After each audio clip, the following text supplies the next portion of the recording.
back to my YouTube channel, and today I'm going to be giving my predictions for individual awards this season. Who do you think is going to win PFA Player of the Year? Will Kevin De Bruyne be able to win it for the third season in a row? Will Bruno Fernandez be able to creep in and win it himself? Who's going to win Young Player of the Award? Do you think Mason Greenwood playing striker for Man United will finally unlock his potential, which will allow him to win this award? Or will Phil Foden win it for the second year in a row? Who do you think will win the Golden Boot? Will Lukaku make his stamp and impact right away for Chelsea Football Club and spearhead them to a Premier League title? Or do you think Harry Kane and Salah are the typical Golden Boot winners who have shared 5 awards between them in the last 6 or 7 years? It's going to be an amazing season, and let's see who's going to be winning all these amazing awards. But before going into this video, make sure you guys like, comment and hit that big subscribe button right there, and make sure you give me your own prediction. Who's going to win the Golden Boot? Who's going to have the most assists this season? Who's going to be the young best player of the year this season? And who's going to win the best player award this season? Give me your own predictions in the comments. So the first award I'm going to be giving my predictions is the Golden Boot, and this is straightforward. I feel like there's only 3 real contenders, which you really have 2 of them the same every single year, 2 of them. But I think I have a new player who potentially has the potential to win the Golden Boot this season. The 3 contenders are Romney Lukaku, Mohamed Salah and Harry Kane, the typical guys who get you 20 goals per season. Like I said earlier, Harry Kane and Salah have shed 5 Golden Boots between them in the last decade or so obviously they're going to be up there as well. And Lukaku knows how to score goals. You can talk about what he's flawed in terms of his all-round play, but we can't deny when he gets the ball, he's going to put in the back of the net and expect him to score a lot of goals this season. The first candidate I'm going to be talking about is Romney Lukaku, and he should be a candidate in terms of winning this award, man. Look at him. He knows how to put the ball in the back of the net, like I said earlier. 20 plus goals is a bona fide guarantee in terms of this guy, man.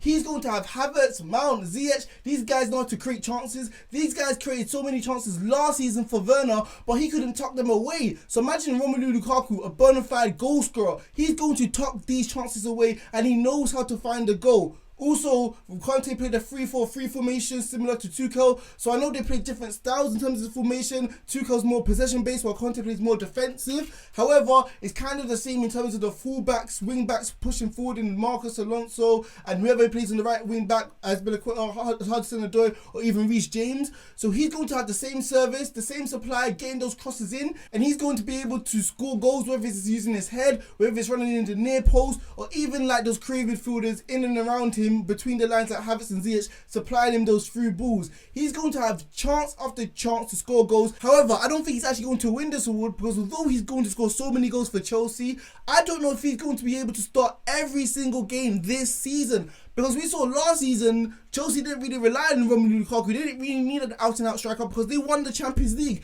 Yes, it's going to be needed to win the Premier League overall, but we can see Thomas Tuchel like to rotate in terms of the whole season, because they're not short in that department. They can play Werner up front. They can even play Havertz as a false 9. So I don't expect to see Romelu Lukaku play week in, week out to have the opportunities to accumulate this many goals this season. The second candidate is Harry Kane, won 3 Golden Boots in terms of his whole career, just fresh off winning a Golden Boot last year, and there's not much to say because I think he's probably the best striker in the world in terms of all-round play, and we know when he gets 1 or 2 chances, he's going to put the ball in the back of the net. We saw with an inferior Spurs side, where he's probably the main creator, he was able to score 22 goals last season to win the Golden Boot. So imagine him going to Man City, which it looks like he will. He's going to have so many chances week in, week out with world-class players, £100 million star Grealish, literally Kevin De Bruyne, the best midfielder in the world. You have Fernandinho as well. You have Mahrez, a great winger. You got Bernardo Silva. The list goes on and on. So imagine those guys putting the ball on the plate for Harry Kane. He's not going to be missing these chances like Gabriel Jesus week in, week out. He's going to be putting these goals in the back of the net.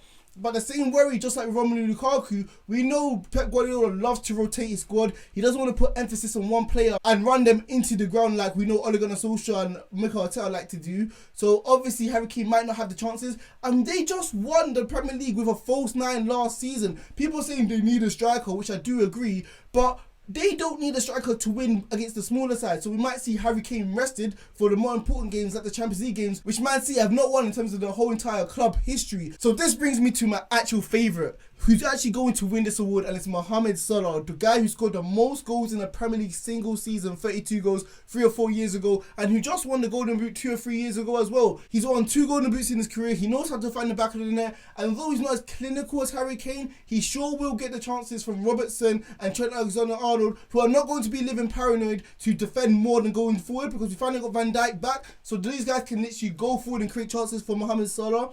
And this guy's relentless, even if it's 3-0, even if it's 4-0, if he sniffs a chance, he's going to try and take it. He doesn't care, man. He plays with no conscience. He wants to score goals, and he'll be upset with himself. Even if he win 5-0 and he's only scored 1 goal, that's going to be lingering on his mind. So expect him, even if it's the 75th minute, 80th minute, he's going to be stat padding to try and get his numbers to win the Golden Boot. And we already know how upset he was last season that he missed out on the Golden Boot on the last game where Harry Kane snatched it away from him. So expect a well-determined Mohamed Salah who's going to be able to try and win the Golden Boot this season. So the next award I'm going to be talking about, who's going to have the most assists at the end of the season this year.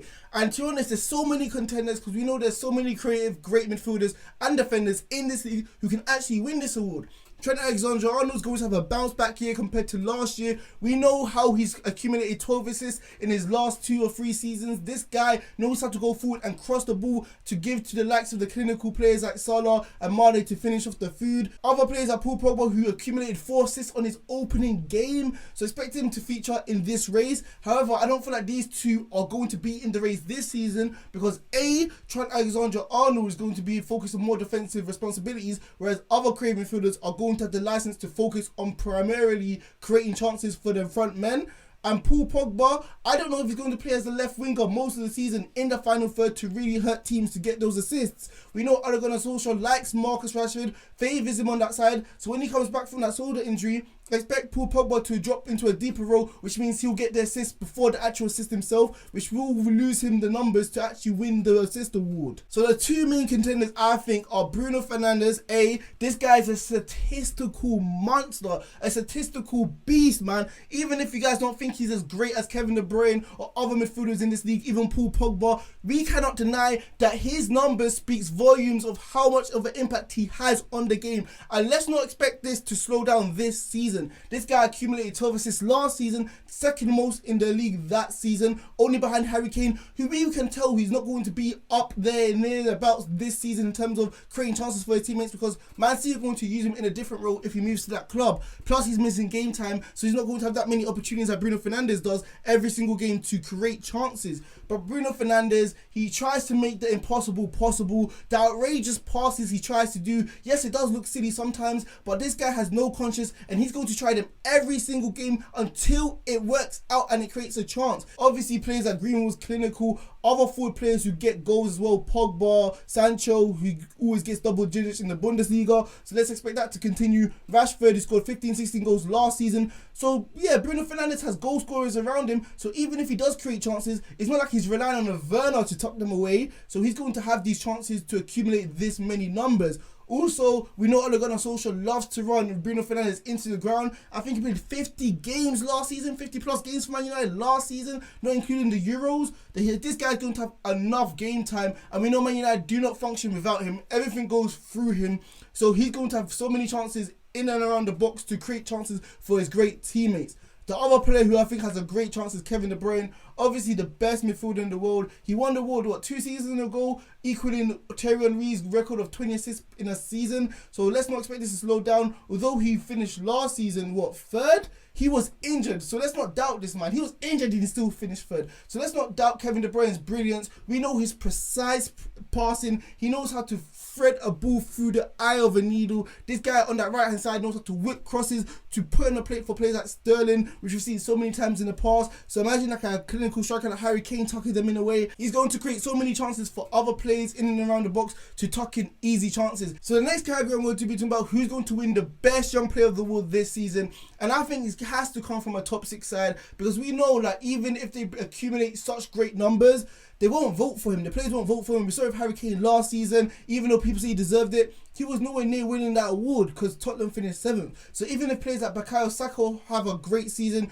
it just doesn't matter, because it's going to look like you didn't have a strong enough impact on your side to guide them to a top 4 finish. The first thing I'm going to talk about is Havertz coming off winning the Champions League, scoring in the winning goal. This guy's confidence must be at all-time high. And the most important thing, I feel like he's finally comfortable at Chelsea. I feel like Tuchel trusted him as well as Lampard didn't. I think he's going to feature so many games this season, and he's going to be one of Chelsea's key players in winning the Premier League this season. We know he has a great touch. We know he can play in and around the box. We know he's versatility. He can play up front. He can play in and around the hole as well to pick up the ball and assist other players. So he's going to have the numbers. He's going to have the game time. And the most importantly, he's going to have the trust and the appreciation from the manager to really have the confidence to go out and perform, especially since this is his second season. He's going to have the continuity of the manager and the way he wants his football to be played. So I think Havertz has a great opportunity to win Young Player of the Award. Next player, Phil Foden, just won it last season.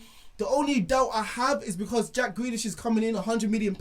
You can't bench £100 million on the bench just like that. So Phil Foden may have lost his spot. Even Raheem Sterling just had a great Euros. So is Phil Foden falling back in the pecking order? Does he really have a great opportunity to win this award? But let's not lie, he's a great player. He won the award last season. Stand-up performances at Stamford Bridge. Stand-up performances at Anfield, winning the game with Man City, literally being the man of the match in my opinion. So we cannot count out Phil Foden. We know he plays in between the lines. He's really effective. He knows how to pick up the ball and assist players. And technically, I feel like he's one of the best players in the Premier League. So the favourite I feel like who has the best opportunity to win the Young Player of the Award this season is Mason Greenwood. He's going to have a more predominant role of playing striker since Cavani is aging and also Marcus Rashford is out. And we know Ole Gunnar Solskjaer likes to play Rashford on the left wing. This guy is a clinical striker. Literally, Ole Gunnar Solskjaer says himself that he's the best finisher at the club. And look at that goal against Leeds. You saw it literally inside of the post every single time he strikes the ball. It always looks like it's inside of the post. The goalkeeper never has a chance because he thinks he's close, but he's nowhere near it. It's always side netting. So Mason Greenwood would expect him to accumulate many goals this season. And it looks like he's becoming a more complete player. It feels like he's starting to become ready because he has the man body. So he's going to be able to outmuscle defenders. Obviously hold up the ball for other players to come in and around and pick it up. So he's going to have this responsibility. So I don't think he's going to be bullied because he's starting to mature and grow as a player himself. So yeah, I think he's going to score a lot of goals. I think it's going to be finally Mason Greenwood's season. We saw Phil Foden have his official breakout season last year. I think it Mason Greenwood's season this year. So the last award I'm going to be talking about is who's going to win the PFA Player of the Year this season. There are 3 contestants I truly think have the capabilities of winning the award this season, and the first one I'm going to be talking about is Virgil Van Dyke. I'm going to go out on a limb on this one. He's coming back from an injury, but the narrative is just perfect, man. This is because last season we struggled without him, and we saw when we don't have him, our team is completely different and we look like an average/good side. We saw it before he came to the club. We saw it when he got injured. We saw how bad we are as a side. Yes, we're good, but we're not an all-time great side like we are when we have him in the squad. So imagine he returns, performs as the world's best defender like we saw before. That within itself, he should deserve the award because many people are predicting that he's not going to form the heights as he once did as a great defender. So he has a storyline in terms of finally reaching the heights as he once did. He has a storyline of actually transforming Liverpool once again and helping them win the Premier League. He has everything going well for him because he's going to be the difference maker, because last season, if we may have had him, potentially we could have been in a title race. So if this season we win the Premier League and our defence is solid and we have a defensive good record, it's going to be because of him. And I think, yeah, he's going to be one of the favourites to win the award because he's won it in the past. So let's not underestimate Van Dijk's impact on Liverpool. The second player I truly think has the potential to win this award is Bruno Fernandez. I spoke about it earlier. He has the statistical monster numbers to back his case, man. Expect him to have so many goal contributions this season because last year I think he's got 28 goals in all competitions, 17 in the Premier League, 12 assists. So imagine to have near here and about those numbers, scoring a hat-trick on the opening day. So that's going to help him. But yeah, he's going to have the numbers. He's going to get the game time to accumulate all these numbers. And if Man United win the Premier League, it's going to be because of him, because he's Man United's most important player. So obviously, he's going to have a great chance of winning this award. Other player, the last one, is Kevin De Bruyne, Man City's best player, the best midfielder in the world. He's won it 2 years in a row on the bounce, so let's not expect him to fall out of favour. Even though last year people are saying he didn't deserve it because other players like Diaz performed well, Harry Kane performed well, he still won it. And it is the Players' Award, and we know the players have a massive respect for Kevin De Bruyne as Picasso, a painter, one of the best footballers in the world because of the eye test and because of the numbers itself. We know he's heavily loved by the players, and even though last season he may have not deserved it, if he has somewhat of a better season compared to last year, obviously the players are going to vote for him, and he's obviously going to deserve it, especially if Man City win the Premier League. Honestly, if there was one player any striker would want to play with, it would have to be Kevin De Bruyne, man, because this guy will create so many opportunities, and I expect him to have a bounce back year, if you want to call it that.